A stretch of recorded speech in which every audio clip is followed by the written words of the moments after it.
La Voz de América presenta. El opositor venezolano Edmundo González envía un mensaje desde el exilio. Asegura que busca una nueva etapa para su país. Mientras se profundiza la crisis en Venezuela, Washington examina alternativas. Los estadounidenses se preparan para un reñido debate presidencial entre Kamala Harris y Donald Trump. Y las altas temperaturas avivan incendios forestales en el sur de California y Nevada. Miles de personas han sido evacuadas.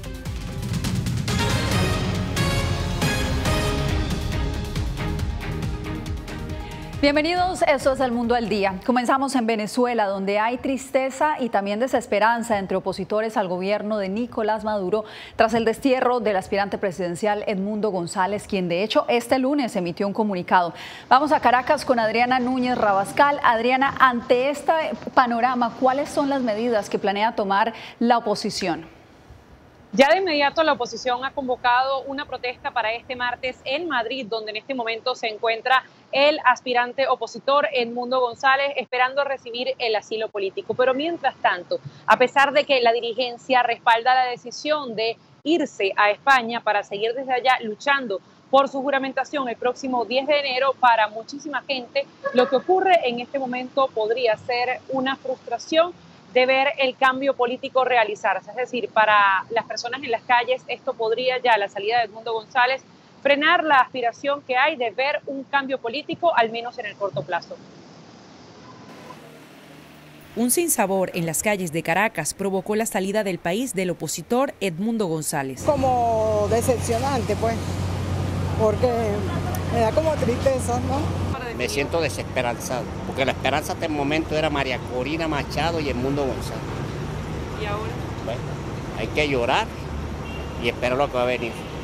Al principio me desilusioné un poco porque pensé que entonces ya la oposición iba a perder fuerza en el sentido de seguir luchando. Pero también hay que ver que estaba amenazado prácticamente de muerte y tenía que hacerlo. González llegó a Madrid el domingo en un avión de la Fuerza Aérea Española, en medio de lo que él mismo calificó como presiones, coacciones y amenazas para impedir su salida. En un comunicado expresó que su prioridad es la libertad de las personas encarceladas después de las elecciones, mientras la líder opositora María Corina Machado asegura que la vida de González corría peligro. Reiteró que pese a los riesgos, ella permanecerá en Venezuela y que seguirá trabajando para que González Urrutia pueda juramentarse como jefe de Estado en enero de 2025. El proceso que llevó a la salida del mundo de Venezuela, en todos sus detalles, se dará a conocer en su momento. El oficialismo afirma que la partida de González fue negociada con España y que tomó por sorpresa a la dirigencia opositora. Ahora él se fue voluntario, nadie lo obligó. González estuvo resguardado por un mes en la Embajada de Países Bajos en Caracas. Por ello, la Cancillería informó que enviará nota de protesta a las autoridades neerlandesas por haber refugiado al aspirante presidencial sin notificar al gobierno de Venezuela.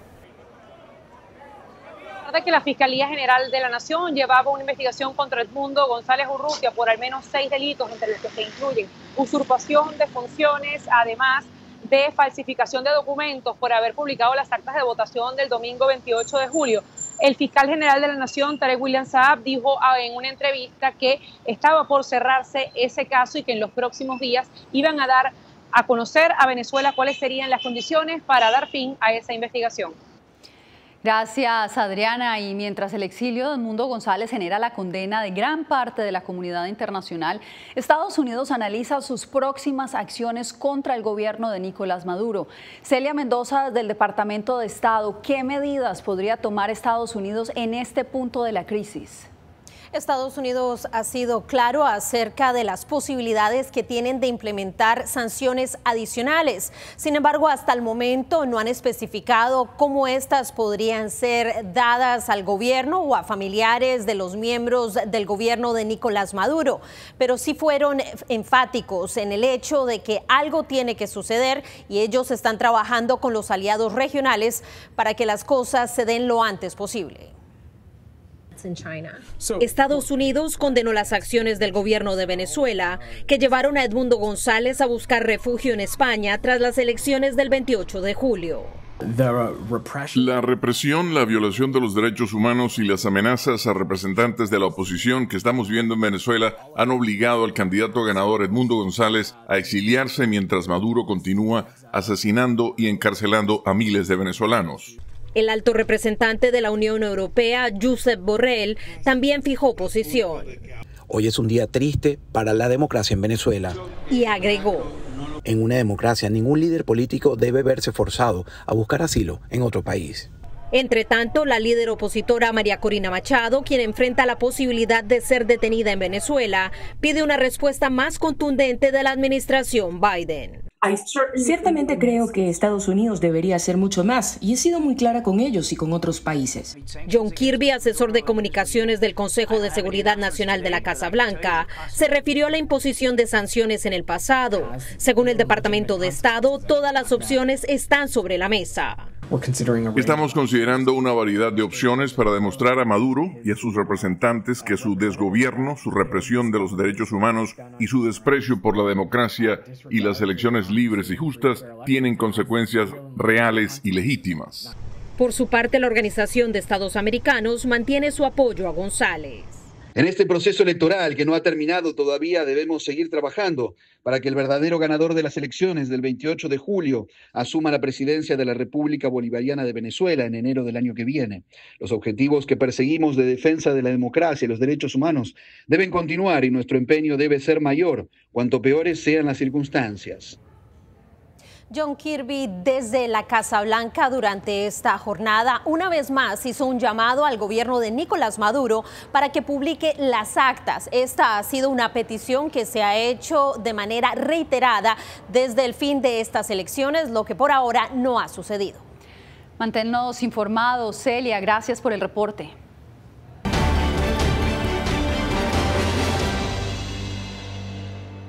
Kamala Harris y Donald Trump se alistan para su primer debate presidencial que se llevará a cabo mañana en Filadelfia. Un cara a cara que podría ser decisivo para estos comicios. Jacopo Luzzi, a 56 días para las elecciones, ¿qué dicen las encuestas?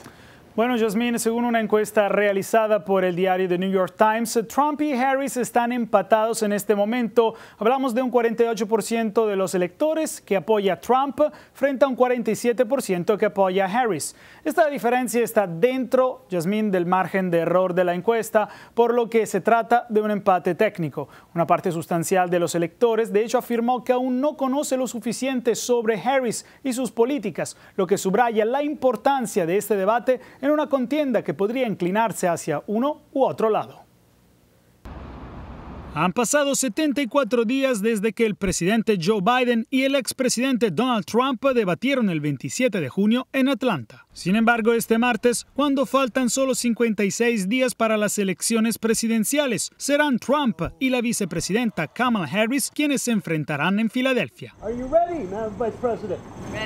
Harris se ha estado preparando intensamente con un asesor que imita a su rival. Por su parte, Trump se ha estado preparando de manera más relajada, en sesiones informales en las que miembros de su personal discuten con él sobre su historial. Saben, si la destruyo en el debate dirán que Trump sufrió una derrota humillante esta noche. No importa lo que pase. El debate no tendrá declaraciones de apertura ni audiencia en el estudio y los micrófonos serán silenciados hasta que sea el turno de cada candidato para hablar.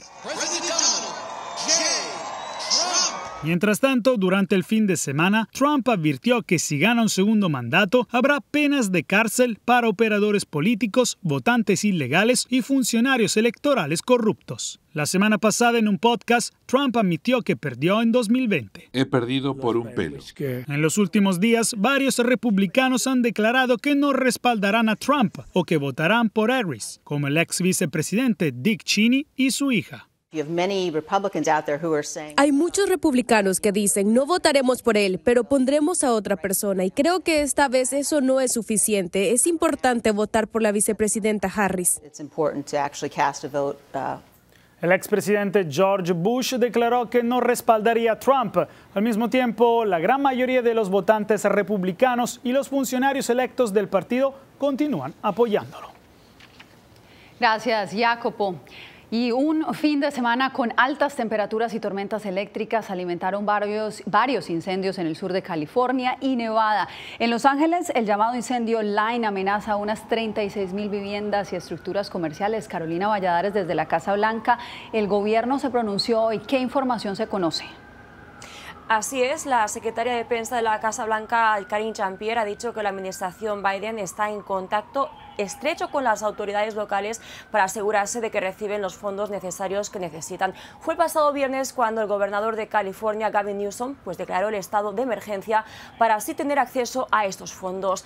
Hay que recordar que no solamente el incendio de San Bernardino es más importante, el que azota ahora mismo a California, sino que son cerca de 14 los incendios activos.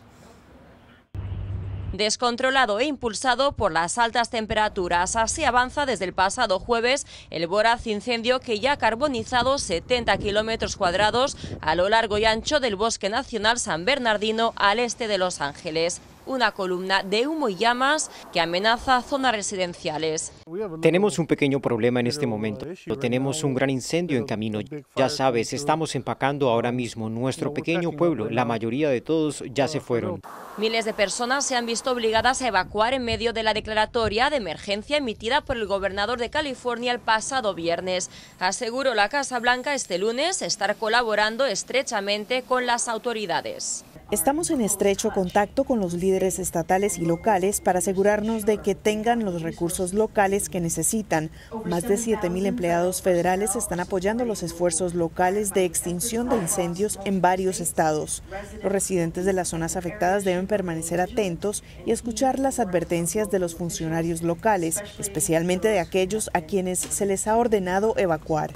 Según el último reporte oficial, hay al menos 3 bomberos heridos y más de 35,000 estructuras amenazadas. Sin tener a otro lugar a donde ir, algunos acuden a los albergues dispuestos por las autoridades. Bajé al centro de evacuación porque no tenía otro lugar a donde ir.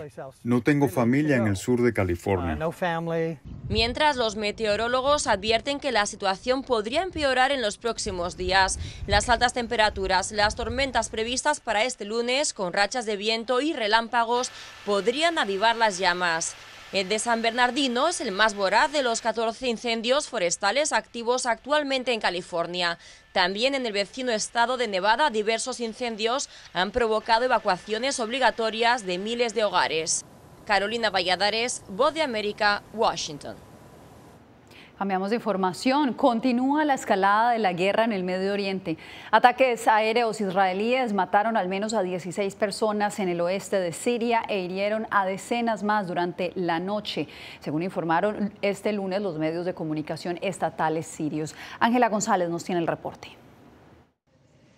Al menos 18 personas murieron y decenas resultaron heridas en un ataque contra instalaciones militares en el centro de Siria, que además causó daños materiales y residenciales y que la agencia de noticias estatal, SANA, citando una fuente militar, atribuyó a Israel. Esta ha sido una agresión brutal, barbárica. Hasta el momento hay 18 mártires y 37 heridos, con diversos tipos de lesiones, de leves a moderadas, y algunos han sufrido lesiones graves. 2 fuentes de inteligencia en la región dijeron a Reuters que un centro de investigación militar para la producción de armas químicas en la provincia de Hama había sido atacado varias veces. Damasco y Teherán negaron que se trate de instalaciones para armas químicas e Irán negó que los sitios atacados en Siria pertenecieran a sus aliados. Rechazamos firmemente las acusaciones sobre el papel de Irán en el envío de armas a uno de los bandos de la guerra y consideramos que estas acusaciones tienen motivaciones políticas de una de las partes. Israel no se ha pronunciado sobre este ataque, pero en un comunicado dijo que en una reunión con el general estadounidense Michael Eric Kurilla se realizó una evaluación de la situación de la guerra en Gaza, con énfasis en los planes operativos para el Líbano y sus amenazas y las de Irán en la zona norte. Por su parte, el secretario general de la ONU, Antonio Guterres, dijo a AP que es poco realista que la ONU pueda tener un rol en el futuro de Gaza, ya que es improbable que lo acepte Israel. Ángela González, Voz de América. Este lunes el Papa Francisco llegó a Dili, Timor Oriental, para la tercera etapa de su gira por el sureste asiático y Oceanía. El Papa arribó tras su visita a Papúa Nueva Guinea. La última visita papal a Dili fue en 1989 con Juan Pablo II, un evento clave para el movimiento independentista de Timor Oriental. El país, uno de los más pobres del mundo y predominantemente católico, ha destinado $12 millones para esta visita. La gira de 12 días comenzó en Indonesia y finalizará en Singapur. En breve, en medio de un operativo, muere el director de la policía de El Salvador y 8 personas más. Tenemos los pormenores.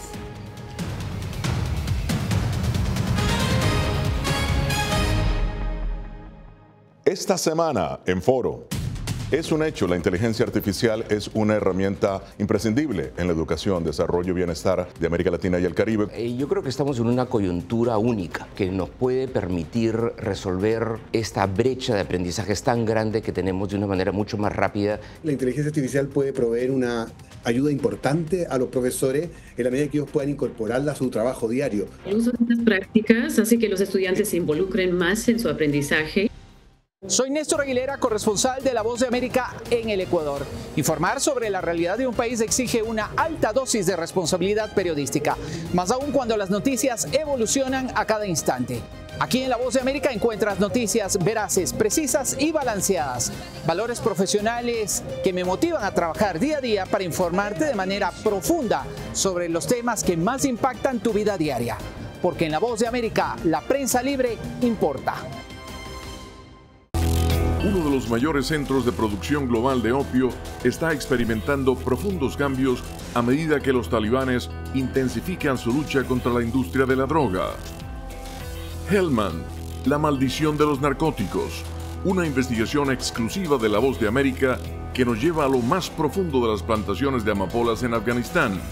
Ahora en todas nuestras plataformas.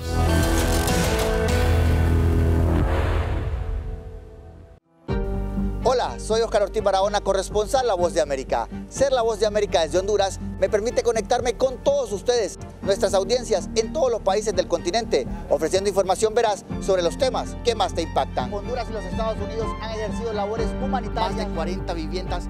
Desde perspectivas humanas y con base en hechos, te informamos para que seas tú quien formes tu propia opinión, porque La Voz de América, la prensa libre, importa.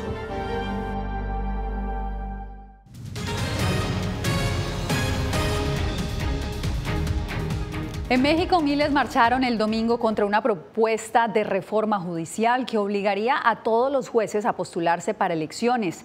La propuesta, aprobada la semana pasada por la Cámara de Diputados, busca someter a los 7,000 jueces del país al voto popular, alegando corrupción en el sistema actual. Críticos temen que esta medida debilite la independencia judicial, favoreciendo la lealtad a los electores o al partido gobernante sobre la ley.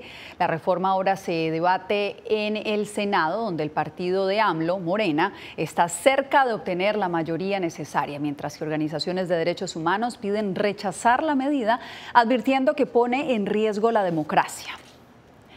En más noticias, murió el director de la Policía de El Salvador y 8 personas más en un accidente aéreo en El Salvador en medio de un proceso de extradición del exdirector de una cooperativa que había sido acusado de malversar $35 millones y fue arrestado en Honduras mientras buscaba llegar a Estados Unidos. Claudia Saldaña tiene el reporte. Diversas reacciones ha causado la muerte de 9 personas que viajaban a bordo de un helicóptero UH-1H de la Fuerza Armada de El Salvador. Entre los muertos está el director de la Policía Nacional Civil, el comisionado Mauricio Arriaza Chicas. No fue cualquier director de los que ha tenido la policía, fue el director de la policía del Plan Control Territorial, del régimen de excepción y de la guerra contra las pandillas. Los tripulantes de la aeronave viajaban de vuelta a San Salvador, tras recibir de manos de las autoridades hondureñas a Manuel Coto Barrientos, exgerente de la cooperativa COSAVI, quien había sido capturado horas antes y era requerido en El Salvador por los delitos de defraudación a la economía pública y lavado de dinero y activos. Le está notificando que queda detenido por esos delitos en este momento. Claro. Asimismo, le vamos a leer sus derechos que le corresponden según el artículo 12 de la Constitución de la República. En la aeronave también iba el subdirector de Áreas Especializadas Operativas, comisionado Douglas Omar García Funes, el subdirector de Investigaciones, comisionado Rómulo Pompilio Romero, y el periodista David Cruz. El embajador de Estados Unidos en El Salvador, William Duncan, también lamentó el hecho. La noticia del fallecimiento del director Arriaza Chicas, los comisionados García Funes, Romero Torres y sus demás acompañantes nos ha conmocionado. Las más profundas condolencias a sus familias, a la Policía Nacional Civil de El Salvador, al gobierno de El Salvador y a todos los salvadoreños por esta terrible tragedia. Aún no se ha dado información oficial ni detalles de las posibles causas del accidente. Se declaró luto nacional por 3 días. Claudia Saldaña, Voz de América, San Salvador. Nueva crisis eléctrica preocupa a los ecuatorianos. El gobierno busca cómo evitar nuevos racionamientos, pero la grave sequía en varias zonas y la falta de inversión son un gran obstáculo. Néstor Aguilera nos reporta desde Quito. Los ecuatorianos vuelven a sentir los efectos de los apagones tras el corte masivo del fin de semana, que dejó sin servicio a las principales ciudades. Según el gobierno, el hecho se produjo por una falla en una de las más importantes centrales que abastece al país. El viceministro de Electricidad atribuyó la falla a decisiones erradas en el pasado. En el año 2021, según el Plan Maestro de Electrificación, debieron de haber entrado 312 megavatios. Entraron solo 8. 2022 debieron de haber entrado 237 megavatios. Entraron 31. Y así sucesivamente. El corte de luz se produjo en medio de una severa sequía que se adelantó a la época de menos lluvias en las zonas donde operan las hidroeléctricas. Por ello, el presidente Daniel Noboa anunció un alivio económico en las planillas de luz de diciembre, enero y febrero próximos. Las planillas de hasta 180 kilowatts de esos meses serán para las familias ecuatorianas completamente gratuitas. Sin embargo, las medidas que incluyen compra de energía a Colombia y un acuerdo con una empresa turca para la llegada de un barco de generación reciben críticas. Regalar facturas de energía a los consumidores no es la manera de salir de la crisis. Sebastián Rivadeneira, ingeniero electromecánico y profesor, dice que es urgente invertir en el sector. Esta situación que le está sucediendo al Ecuador es bastante similar a lo que ya le sucedió a Venezuela hace 11 años que empezaron con este problema de abastecimiento de energía y que lo tienen permanentemente. El país llegó a registrar en lo que va de este año un déficit de al menos 1.000 megavatios diarios. Néstor Aguilera, Voz de América, Quito. Bien, y si tiene su teléfono a la mano, está a punto de acceder a todo el contenido original de La Voz de América. Solo tiene que escanear el código QR que está viendo en pantalla y desde allí lo guiaremos a descargar nuestra aplicación VOA Plus. Allí podrá ver no solo nuestras noticias, también las series especiales y los documentales exclusivos producidos por La Voz de América. Al volver, nuevas voces del destierro. 2 periodistas nicaragüenses expatriados comparten su testimonio con La Voz de América a solo días de llegar a Guatemala.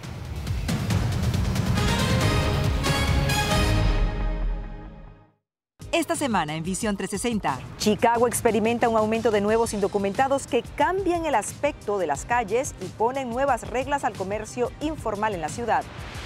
Casas en Colorado se adaptan a las altas temperaturas. Ante la amenaza de incendios forestales cada año, las viviendas son construidas con bloques hechos a base de tierra y barro. Y un ciudadano alemán que emigró hace años a Venezuela muestra con orgullo el regalo que él le da al medio ambiente. Acompáñenos. Soy Jacopo Luzzi, reportero de La Voz de América aquí en Washington, D.C. Ya sea informando desde el Capitolio, desde la Casa Blanca, cubriendo el impacto del cambio climático, el impactante tema migratorio, o subir en un avión y cruzar medio mundo para estar en el lugar de la noticia con la información precisa y veraz, este es mi compromiso como periodista. Un compromiso de vida profesional que comparto con ustedes, porque en La Voz de América la prensa libre importa. La Voz de América presenta testimonios de tolerancia directamente desde el corazón de una de las regiones más conservadoras de Estados Unidos. Historias de personas determinadas a derribar estereotipos, viviendo de manera auténtica en el hogar de los valientes. Encontraron su libertad. Disponible en todas las plataformas de La Voz de América. Nunca pensé pasar 2 años y 7 meses en la prisión por nada más pensar diferente a las autoridades de Nicaragua. Una vez que bajamos del avión, acá en Estados Unidos, en Washington, nos damos cuenta que estamos libres porque no sabíamos si también veníamos a una cárcel, no sabíamos nada. El cuerpo como que siente el aire puro, la diferencia a estar en una prisión, ¿verdad?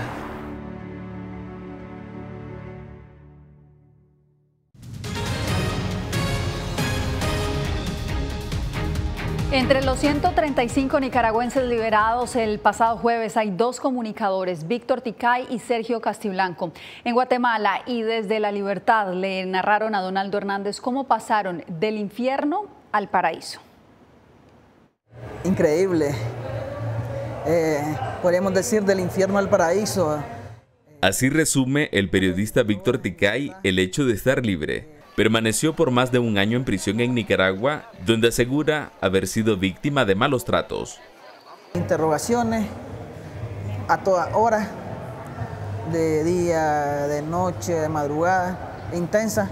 Me preguntaban que quién me pagó para hacer la cobertura, que si era financiado. Además de Víctor Ticay, el comunicador Sergio Castiblanco también fue excarcelado y desterrado a Guatemala. Yo fui golpeado por la Policía Nacional en Jinotega y desde entonces quedé con un dolor en mi pierna derecha, desde la raíz de la pierna hasta el pie. La única periodista que permanece encarcelada es Fabiola Tercero Castro, quien fue detenida por las autoridades el 12 de julio de este año.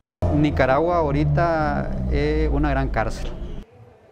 Víctor Ticay y Sergio Castiblanco forman parte de los 135 presos políticos que fueron desterrados y recibidos por el gobierno de Guatemala.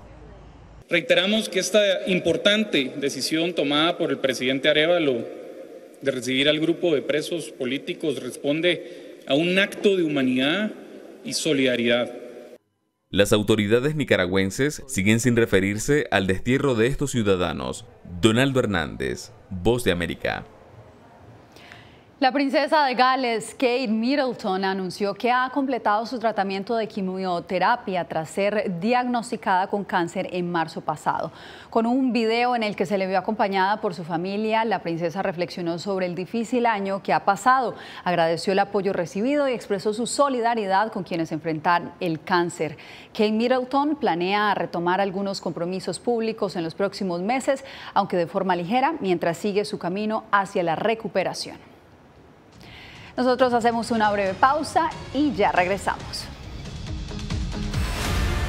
Siento miedo de ejercer periodismo. Periodismo. La prensa libre importa. Una coproducción de La Voz de América y Teleamazonas. Siento miedo de decir que soy periodista. Disponible en vozdeamerica.com. Soy Celia Mendoza, corresponsal internacional de La Voz de América. Desde que me uní a este equipo de profesionales hace más de una década, he tenido la oportunidad de descubrir un mundo de noticias que comparto con ustedes. La Voz de América habló con el director. Porque siempre estoy en el lugar de los hechos, entregando información veraz, clara y precisa, manteniendo nuestro compromiso periodístico, porque en La Voz de América, la prensa libre importa. Retroboa. Soy Salomé Ramírez. Soy Mixi Macías y te invitamos a que conversemos de los temas actuales que más te interesan. Acompáñanos en un podcast en vivo en las plataformas digitales de La Voz de América. ¿Qué me pongo mañana? ¿Te regresas para el crucero? Todo incluido. Conéctate con nosotros a través de Retroboa en las plataformas digitales de La Voz de América.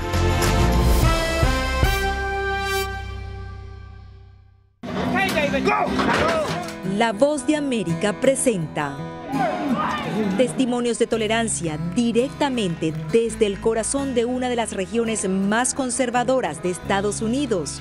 Historias de personas determinadas a derribar estereotipos, viviendo de manera auténtica en el hogar de los valientes. Encontraron su libertad. Disponible en todas las plataformas de La Voz de América. En Cuba no se matan a los periodistas. Periodismo, la prensa libre importa. Una producción especial de La Voz de América. Su énfasis se pone en la destrucción moral del individuo. Disponible en vozdeamerica.com.